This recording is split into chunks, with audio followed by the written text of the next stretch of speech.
Hi అండి, welcome to my channel series kitchen. ఈరోజు దిబ్బ రొట్టె ఎలా చేయాలో చూద్దామండి. ఇది మన అమ్మమ్మల కాలం నాటి దిబ్బ రొట్టె అండి. వాళ్ళు ఇలాగే హెల్తీగా ఉండేవారు. ఇలా వారం నాడు దిబ్బ రొట్టె చేసుకుని తిని మన అమ్మమ్మలో చాలా హెల్తీగా ఉండేవారు కదా. ఈ దిబ్బ రొట్టె చాలా ఈజీగా తయారు చేసుకోవచ్చు. చాలా టేస్టీగా కూడా ఉంటుంది. అప్పటికప్పుడు పిండి రుబ్బి వేసుకుంటే కమ్మగా ఉంటుందండి. చాలా చాలా బాగుంటుంది. దీనికోసం ముందుగా ఇలా నేను పట్టుపప్పు తీసుకున్నానండి. పట్టుపప్పు ఒక గ్లాసుడు తీసుకున్నాను. గ్లాసుడు తీసుకుని ఇలా నానబెట్టుకోవాలి. ఇది ఒక 6 అవర్స్ అన్నా నానాలి. దీన్ని ఇలా వాటర్ పోసుకుని ఒక 6 అవర్స్ పక్కన పెట్టేసుకోవాలి. పక్కన పెట్టేసుకున్నాను నేను. తర్వాత పొట్టు శుభ్రంగా తీసి కడిగేసుకుని గ్రైండర్లో వేసి రుబ్బుకున్నాను. గ్రైండర్లో కొంచెం ఆన్ చేశాక కొంచెం వాటర్ పోసి అప్పుడు పప్పు వేసి రుబ్బుకోవాలి. చూడండి, ఇలా మొత్తం పప్పు అంతా వేసేసుకుని మూత పెట్టి రుబ్బేసుకుందాం. మెత్తగా మన ఇడ్లీ పిండి రుబ్బుకున్నట్టుగానే రుబ్బుకోవాలి. దీన్ని రుబ్బేసుకుని ఇది నలిగిలోపు కొంచెం నూక తీసుకుందామండి. బియ్యం రవ్వ, వరి నూక అంటారు కదా, అది ఒక గ్లాసుడి పప్పుకి 2 గ్లాసుల నూక. కరెక్ట్గా ఈ కొలతో చేసుకోండి, దిబ్బ రొట్టె మీకు పర్ఫెక్ట్గా వస్తుంది. ఒక 2 గ్లాసులు నూక తీసుకుని కొంచెం వాటర్ పోసి ఇలా తడిపి పెట్టుకోవాలి. ఇది నలిగిలోపు చూడండి, ఇలా కొంచెం ఇలా తడుపుకోవాలి. తడిపేసి దీన్ని పక్కన పెట్టేసుకోండి. తర్వాత పిండి చూసామంటే ఇలా నలిగిపోయి ఉంటుందండి. ఇలా స్మూత్గా మెత్తగా నలిగిపోవాలి. తర్వాత దీన్ని తీసి అందులో కలిపేసుకుందాం. చూడండి, ఇలా మెత్తగా నలిగింది కదా. ఇప్పుడు ఈ నూకలో ఈ పిండి వేసి కలుపుకుందాం. చూడండి, చక్కగా రవ్వ కూడా ఇలా నానిపోయి ఉంది. తర్వాత ఈ పిండి వేసేసుకుని మొత్తం కలుపుకుందాం. ఈ దెబ్బ రొట్టె అన్నది ఇలా వారాలప్పుడు సాయంత్రం మాటలు వేసేదండి మా అమ్మ. చాలా టేస్టీగా ఉండేది, చాలా హెల్తీ కూడా. పిల్లలకి ఇలా చేసి పెట్టామంటే చాలా ఇష్టంగా తింటారు. మా పిల్లలకంటే మా ఇంట్లో చాలా ఇష్టం. చూడండి, ఇలా కలిపేసుకున్నాం కదా. దీన్ని ఒక పక్కన పెట్టేసుకోవాలండి. ఒక 2 అవర్స్ అన్నా నానాలి. నానితేనే బాగుంటుంది. ఈ దెబ్బ రొట్టెలోకి నేను బెల్లం పానకం చేస్తున్నానండి. చట్నీ కూడా చేస్తున్నాను. ఈ పానకం కోసం కొంచెం బెల్లం తీసుకుని అందులో కొంచెం వాటర్ పోసుకుని మరిగించుకోవాలి. అంతేనండి, ఎంతో సింపుల్గా చేసుకోవచ్చు ఈ బెల్లం పానకం అనేది.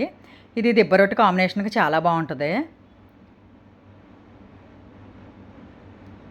చూడండి, ఇలా మరగబెట్టుకోవాలి. బెల్లం అంతా కరిగి కొంచెం మరిగితే సరిపోద్ది.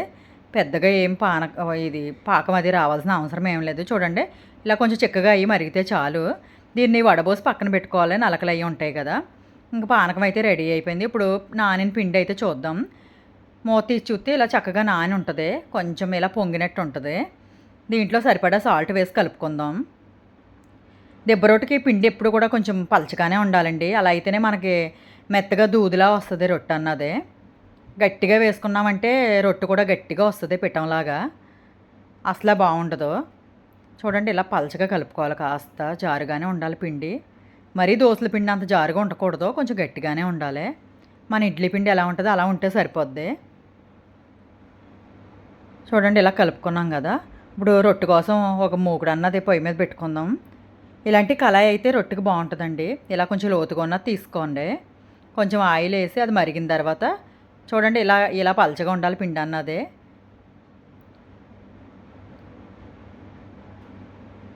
చూడండి, ఇలాగ స్ప్రెడ్ చేసుకుని సిమ్లో పెట్టేసి మూత పెట్టేసుకోవాలి. ఇది దోరగా కాలిపోయి ఉంటుందండి రొట్టె. చూడండి, ఇలా మూత పెట్టేసుకున్నాం కదా. దీన్ని ఒక 5-6 మినిట్స్ అయితే కాలింది నాకు. తర్వాత మూత తీసి చూస్తే ఇలా చక్కగా కాలిపోయి ఉంది. చూడండి, మన గారి కలర్లో వచ్చినట్టు వస్తుంది. తింటుంటే కూడా అంతే బాగుంటుంది, కమ్మగా. అప్పటికప్పుడు రుబ్బు వేసుకోండి, చాలా బాగుంటుంది. ముందు రోజు మన ఇడ్లీ పిండిలా ముందు రోజు రుబ్బేసి వేసుకుంటే కొంచెం పుల్లగా ఉంటే బాగుండదు. చూడండి, ఇలా వేసుకోవాలి దెబ్బ రొట్టె అన్నది. కొంచెం వెనక్కి ఇలా తిప్పేసుకోవాలి. తిప్పుకొని కొంచెం ఆయిల్ వేసుకుందాం. ఈ రొట్టెకి కొంచెం ఆయిల్ ఎక్కువే పడుతుందండి. అప్పుడే కొంచెం దోరగా కాలితే చాలా టేస్టీగా ఉంటుంది. ఆ పైన లేయర్ అన్నది క్రంచీగా వస్తే బాగుంటుంది దెబ్బ రొట్టెకి ఎప్పుడు కూడా. ఇలా కొంచెం ఆయిల్ వేసి మళ్ళీ మూత పెట్టేసుకోవాలి. చూడండి, ఇలా మూత పెట్టి ఒక 5 మినిట్స్ అలాగే వదిలేసి ఇప్పుడు కాలిపోయిందో లేదో చూసుకుని స్టవ్ ఆపేసి అలా ఉంచేయాలి కాసేపు. చూడండి, ఇలా కాసేపు స్టవ్ ఆపేసి మూత పెట్టేసి వదిలేద్దాం ఒక 2 మినిట్స్. వదిలేసి తర్వాత తీసి చూస్తే చక్కగా కాలిపోయింది. కొంచెం చల్లారి కూడా ఉంటుంది. తీసుకుని కట్ చేసుకుందాం. చూడండి బాగా కాలింది కదా! చూడండి వెనక కూడా తిప్పి చూపిస్తాను. చూడండి వెనక కూడా అలాగే కాలింది కదా! ఇప్పుడు దీన్ని కట్ చేసుకుందాం. పల్లీ చట్నీ కూడా చేశానండి. అది ఆల్రెడీ మన ఛానల్‌లో వీడియో ఉంది. అందుకే నేను పెట్టలేదు. పానకం ఒకటే పెట్టాను. ఇలా పానకంతో తింటే చాలా బాగుంటుంది. కానీ నాకు ఎందుకో స్వీట్ నచ్చదండి. అందుకని నేను చట్నీ అయితే చేసుకున్నాను. చూడండి ఇలా కట్ చేసుకున్నాం కదా! ఆ లేయర్ చూసారా ఎంత క్రంచీగా వేగిందో. ఇలా మొత్తం పైకి వచ్చేస్తుంది అలా వేగింది. చూడండి ఇలా కట్ అయింది. చూడండి ఎంత గుల్లగా వచ్చిందో. మెత్తగా చాలా బాగుంది. తింటే కూడా చాలా టేస్ట్ బాగుంది. దీన్ని ఇప్పుడు సర్వ్ చేసుకున్నాం కదా! పానకం చట్నీ కూడా పెట్టుకుందాం ఇందులో.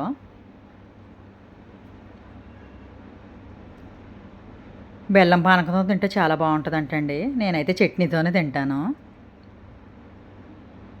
అంతేనండి. ఎంతో టేస్టీగా ఉండే దిబ్బ రొట్టి రెడీ అయిపోయింది. ఇవాళ శనివారం టిఫిన్‌కి మేము ఇచ్చేసుకున్నాం. చాలా చాలా టేస్ట్ అయితే చాలా బాగుంది. టేస్టు చూస్తానిప్పుడు. కొంచెం ముందు పానకంతో చూద్దాం. ఈ కాంబినేషన్ అయితే చాలా బాగుంటుందంటండి. మీరు ఒకసారి ట్రై చేయండి. దిబ్బ రొట్టెకి ఇలాగా కొలతలో ఇలా తీసుకోండి. ఒక గ్లాసుడు పప్పుకి 2 గ్లాసుల నూక తీసుకుంటే మీకు పర్ఫెక్ట్‌గా వస్తది. కొంచెం ఇలాగే పలచగా కలుపుకొని తీసుకోండి. అంతేనండి. ఎంతో టేస్టీగా ఉండే దిబ్బ రొట్టె రెడీ అయిపోయింది. తప్పకుండా ట్రై చేయండి మీరు కూడా.